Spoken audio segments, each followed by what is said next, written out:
जाता है। श्रीमद् भागवत महापुराण में एक बहुत सुंदर प्रसंग आता है जो है महारास का, जिसमें भगवान गोपियों से दूर हो गए थे। और जिस समय भगवान गोपियों से दूर हुए ना, उस समय गोपियां भगवान को ढूंढने लग गई और भगवान को यहाँ वहाँ यत्र तत्र ढूंढने लगी, भगवान नहीं मिले।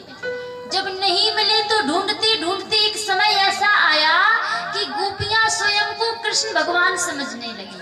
कोई गोपी जाकर के यमुना जी के अंदर प्रवेश कर गई, विचार कर रही है कि मैं कान्हा हूँ, कालिया नाग को नाथूंगी।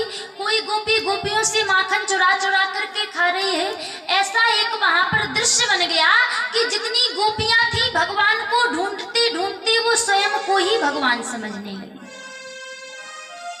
इसलिए भगवान ढूंढने से नहीं मिलेंगे, भगवान जगाने से मिलेंगे। और जगाना किसको है? अपने भीतर जो प्रेम एक कोने में दबा करके बैठा है ना, उस प्रेम को जगाना है, उस विश्वास को जगाना है।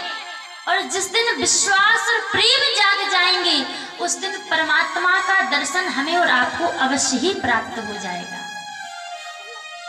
दर्शन होता है अनुभूति। जैसे जब व्यक्ति को गर्मी लगती है ना, तो गर्मी में यदि कूलर के सामने खड़ा हो जाए तो आपको इतनी ठंडक लगेगी मानो सारी गर्मी दूर हो जाएगी। यदि पूछा जाए कि हवा दिखी तो आप क्या कहोगे? नहीं दिखी।